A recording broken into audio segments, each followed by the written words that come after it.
आप देख रहे हैं YouTube चैनल उर्दू सीखो ऐसे।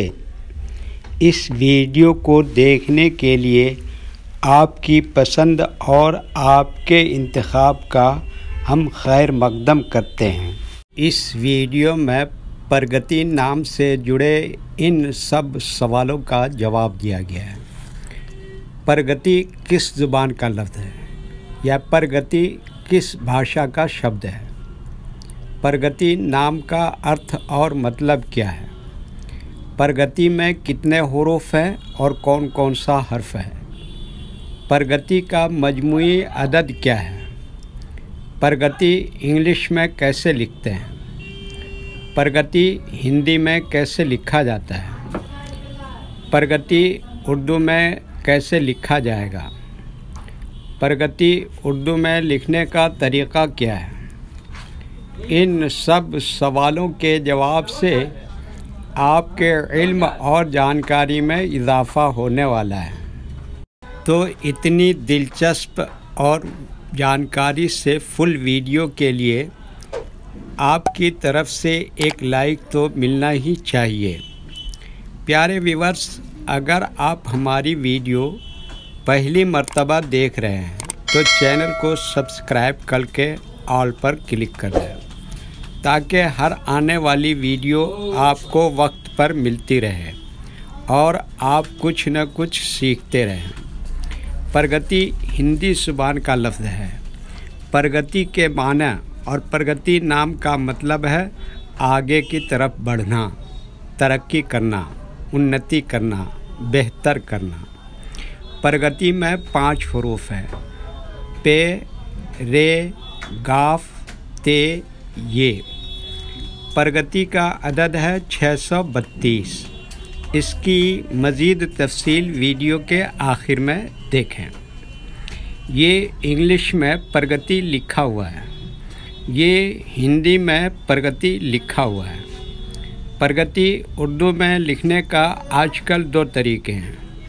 एक कीबोर्ड के ज़रिए, जिसमें उर्दू के तमाम हुरूफ लिखे हुए हैं, सिर्फ़ उन हुरूफ को टच करना है जिनकी हमें ज़रूरत है। जैसे हमें प्रगति लिखना है तो सबसे पहले पे को टच करेंगे, फिर उसके बाद रे को टच करेंगे, फिर उसके बाद गाफ को टच करेंगे, फिर उसके बाद ते को टच करेंगे, फिर उसके बाद आखिर में ये को टच करेंगे। तो ऑटोमेटिक स्क्रीन पर इस तरह प्रगति लिखा हुआ आ जाएगा। प्रगति लिखने का दूसरा और पुराना तरीक़ा है कलम या पेंसिल से लिखने का। इसके लिए हमें उर्दू लेटर्स या उर्दू अक्षरों की जानकारी ज़रूरी है। हमारे वो भाई बहन जो हिंदी इंग्लिश लिखना पढ़ना जानते हैं और उर्दू लिखना पढ़ना नहीं जानते हैं, तो इन 4 बातों को ख़ास तौर से याद रखें। नंबर 1, उर्दू हुरूफ का नाम। नंबर 2, उर्दू हुरूफ लिखने का तरीक़ा। नंबर 3, उर्दू हुरूफ फुल लेटर की पहचान। नंबर 4, उर्दू हुरूफ शॉर्ट लेटर की पहचान। उर्दू में प्रगति लिखने के लिए हमें इन लेटर्स की ज़रूरत पड़ेगी और इस तरह से लिखा जाएगा। तो पहले इन लेटर्स के नाम को जानें और इनको याद रखें। नंबर 1, पे।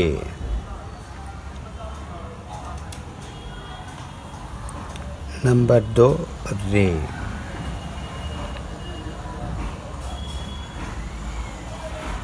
नंबर 3, गाफ।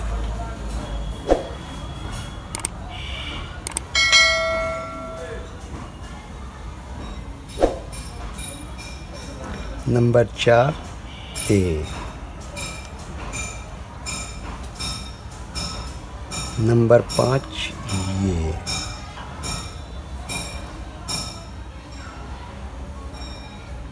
ये इन लेटर्स के नाम हुए। अब इनके लिखने का तरीक़ा समझिए। ये जो लाइन देख रहे हैं, उर्दू के कुछ हुरूफ इस लाइन के ऊपर लिखे जाते हैं और कुछ हुरूफ लाइन पर ही लिखे जाते हैं और कुछ हुरूफ आधे लाइन के ऊपर आधे लाइन के नीचे लिखे जाते हैं। जैसे पे, ये लाइन पर ही लिखते हैं। रे आधे लाइन के ऊपर आधे लाइन के नीचे लिखते हैं। गाफ ये लाइन पर ही लिखते हैं, ते ये भी लाइन पर ही लिखते हैं, ये आधे लाइन के ऊपर आधे लाइन के नीचे लिखते हैं। ये उर्दू के फुल लेटर हैं, इनको हुरूफ तहजी भी कहते हैं और ये अलग अलग लिखे हुए हैं। लेकिन जब हम इनको मिलाकर लिखेंगे तो इनमें से कुछ लेटर कभी फुल लिखे जाते हैं और कुछ लेटर शॉर्ट लिखे जाते हैं। जैसे पे इस तरह से शॉर्ट लिखेंगे, रे इस तरह से फुल लिखेंगे, गाफ इस तरह से शॉर्ट लिखेंगे और ते इस तरह से शॉर्ट लिखेंगे और ये यहाँ पर फुल लिखेंगे। तो एक मरतबा इनको हम मिलाकर लिख के देखते हैं। ये देखिए क्या लिखा पे, और ये क्या लिखा रे, और ये क्या लिखा गाफ, और ये क्या लिखा ते, और ये क्या लिखा ये। तो ये क्या हो गया प्रगति। एक मरतबा हिंदी के अक्षर को उर्दू के हरूफ से मैच करके देख लेते हैं। ये देखिए क्या है प, इसके लिए उर्दू में क्या है पे, और ये क्या है रा, इसके लिए उर्दू में क्या है रे, और ये क्या है गा, इसके लिए उर्दू में क्या है गाफ, और ये क्या है ता, इसके लिए उर्दू में क्या है ते, और ये क्या है छोटी की मात्रा, इसके लिए उर्दू में क्या है ये। ठीक है, ओके। अच्छा, इसका अदद कितना बताया था 332। वो कैसे है? वो इस तरह से है कि ये उर्दू के हुरूफ जो हैं इनके पहले से ही अदद और नंबर फिक्स है। जैसे पे, इनका अदद है या नंबर कितना है 2, रे इसका अदद कितना है 200, और गाफ इसका अदद कितना है 20, और ते इसका अदद कितना है 400, ये इसका अदद कितना है 10। जब हम इन सब को टोटल करेंगे तो कितना हो जाएगा 632। ठीक है, ओके। वीडियो देखने के लिए शुक्रिया। वीडियो कैसी लगी कमेंट में अपनी राय ज़रूर लिखें। चैनल को सब्सक्राइब नहीं किया है तो सब्सक्राइब करें, साथ ही लाइक करना ना भूलें। नीस उर्दू के फ़रोग के लिए अपने दोस्तों को ज़रूर शेयर करें। अल्लाह हाफिज़।